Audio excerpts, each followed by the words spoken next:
Hey guys, Squatch here. Today we're going to kick off the 223 series on our Dillon XL750. And you're probably wondering, well, where is the press? Well, in this video, we're going to start from the very beginning. And in this series, what I want to do is take it from the very, first step in the process, aside from acquiring your brass and cleaning your brass and so on, working that up from the annealing process, trimming and sizing, and then all the way to progressive loading. But what I have here is this is a annealer. It's a torch style propane annealer, and it's from EP Integrations. And these units just come out this year, and all the feedback that I've read and videos that I've watched, everyone really likes this annealer. And I'm going to show you some of my favorite points about this annealer. And when we were talking about doing this video series and doing annealing, we were looking at several different options. We have some annealers that we use out in the shop, but wanted something that was, for smaller batch sizes that was very effective. The price point had to be good, and for the limited amount of annealing that we do on some of the bigger rifle stuff, this fit the bill for what we were looking for. And we're going to use it on 223 in this series, and there is no reason you can't use this for some high volume applications as well, as it works flawless, and I'm very impressed with it. And I'm going to show you some of the key features that I like, what comes in the box, and where you can pick one up for yourself. So stick around and let's jump into it.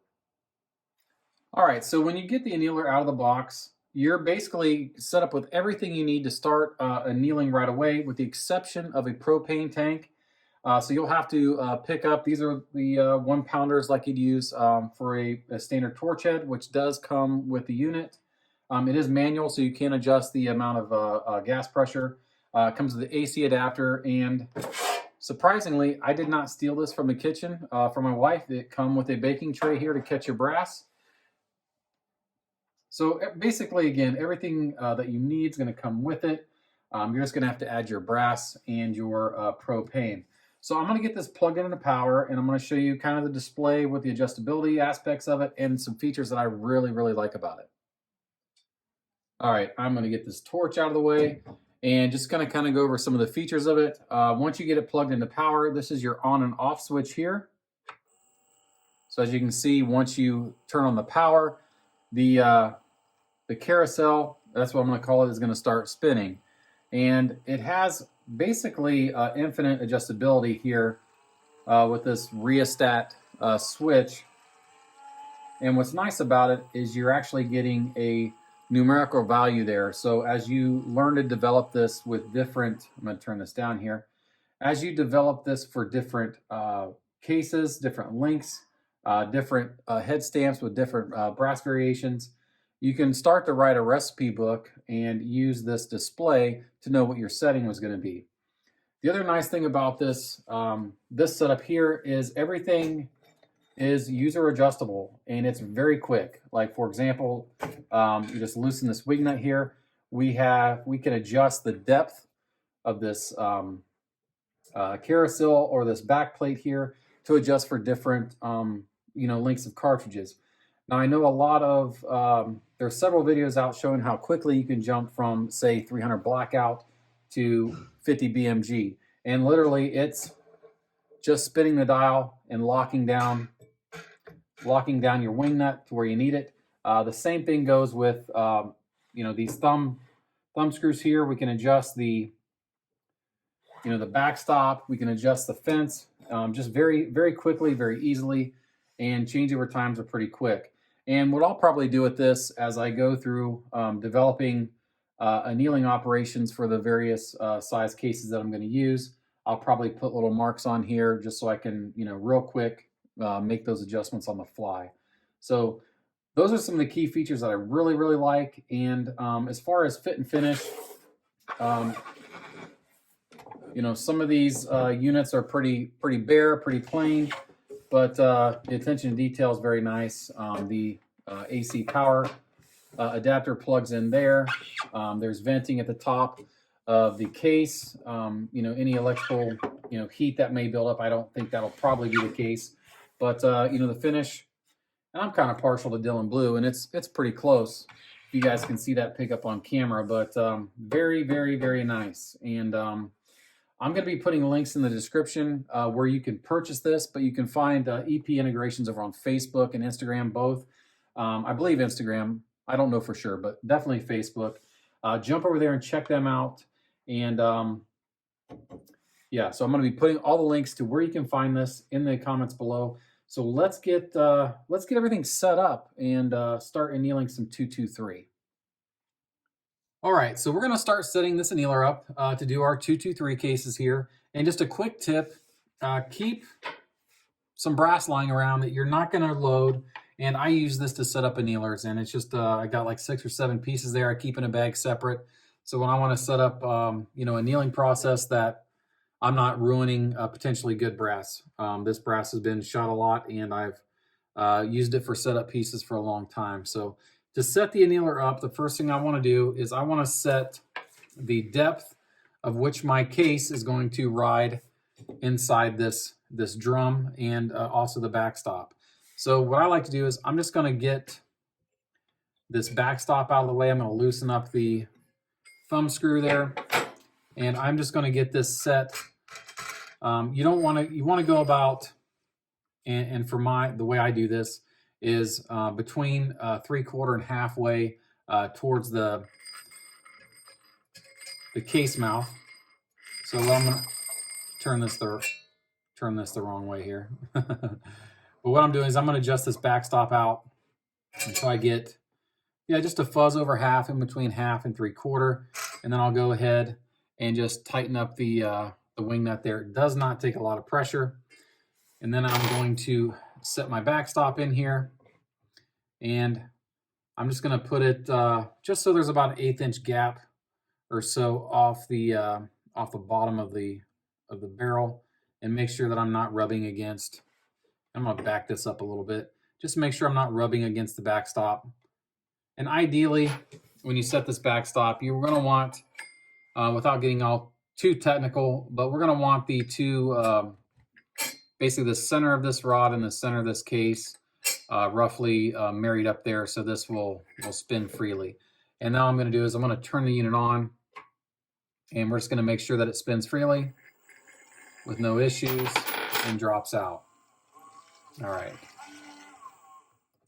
Now I'm going to set this fence, and basically the way I do this is I'm just going to, and I'm going to turn you guys, hopefully you can see this a little bit better. And get you down.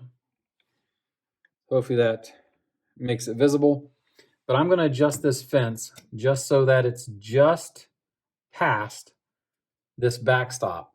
So usually this material's maybe a 1/16 of an inch or so.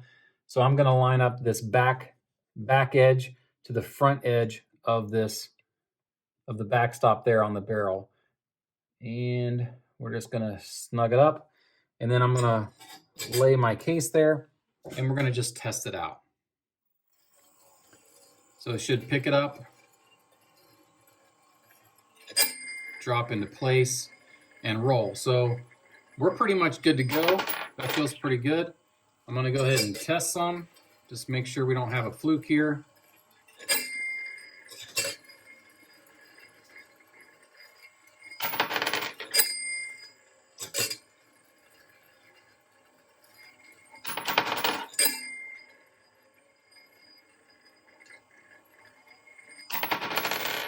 All right, that looks good.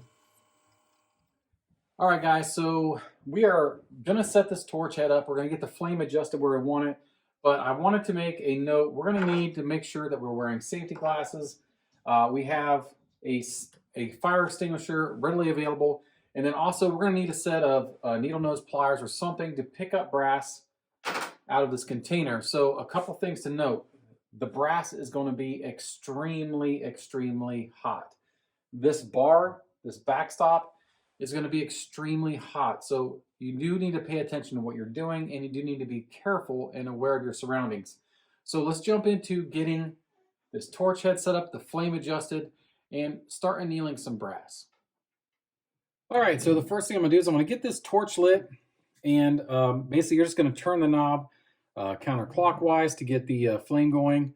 And once we get it going, we're going to want that to stabilize a little bit. So you might want to let it run for 30 seconds or so, just to make sure the pressure of the gas and everything equalizes and we got a consistent flame. So here we go. All right, so we got a good flame going. And in the meantime, I'm going to go ahead and put a piece of my setup brass in there, because what I'm wanting to do is, you guys can see, I'm going to turn that back just a fuzz. Once that stabilizes, we're going to want to set the peak of the center blue portion of the flame that you can visibly see, and we're going to want to set it right there where the transition between the shoulder and the case mouth takes place. We're going to want to get it pointed right there. So now that I have a case set up in the barrel there, or in the drum, I'm going to go ahead and get my flame pointing right there. And again, I'm using a setup piece. I'm not going to reload this again. So these have been burned up several times. So here we go. I'm just going to get it pointed in, and you'll have to rotate this. And then looks pretty good. So I'll go ahead and turn the unit on. As you can see, it's turning, it's glowing right now. So that looks pretty good. Just going to test one out here. Again, make a slight adjustment. Looks good. Okay, so this next part, I'm going to turn the lights out because we need to adjust the speed. And what we want to do is set this up so that it's not glowing the brass, orange. We want it to just kind of flash and then drop out. So we'll have to adjust, and I'm probably pretty close here, but we'll want to adjust the speed of the drum to make sure that we're not over annealing the brass, because that can be just as bad, if not worse. So I'm gonna turn the lights out and I'll bring you guys right back. All right, I have everything adjusted pretty close, I think. I'm going to go ahead and, just for example purposes, again, you want to make sure you get the blue part of the flame just about an inch long. And I'm going to put my first piece of test brass in here. And what we're looking is when this case flashes off, or it turns glowing red or glowing orange, you can see we're cooking the bejeebus out of that there. So I'm going to turn this up a little over 30, throw another piece of test brass in. And you can see it's glowing. You're going to want to speed up just a little bit. About 34, 35. Put it in, see how it does here. And right there. Just turn the end orange. Let's try a couple more here.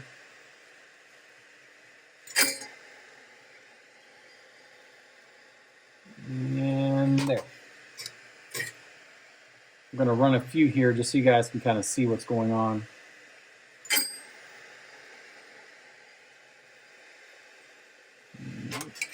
Just like that.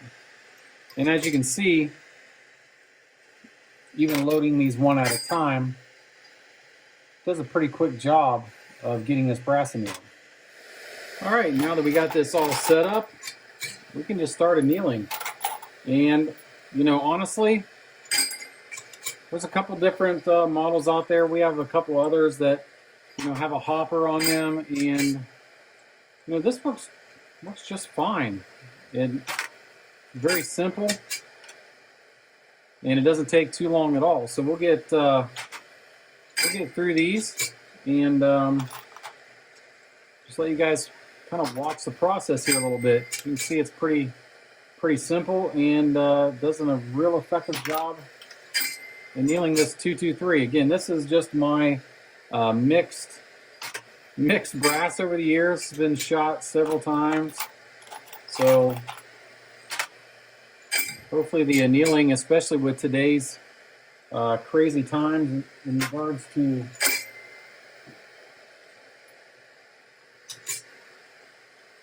finding brass and brass availability and ammo availability, if I can extend the life out my brass, it's well worth it. I think I've seen just one fired 223 brass going for 16, 17 cents a piece now. So this is all worthwhile in my book, just to be able to have more longevity on this.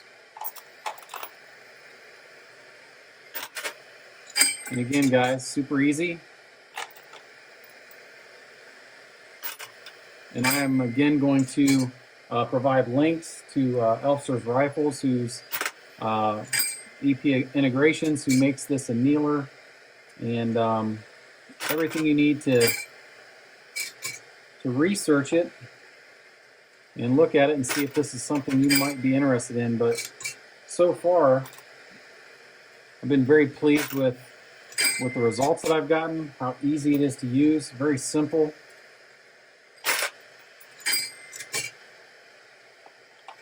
And there you have it. So I'm going to get these finished up and let you know what I think, my final thoughts.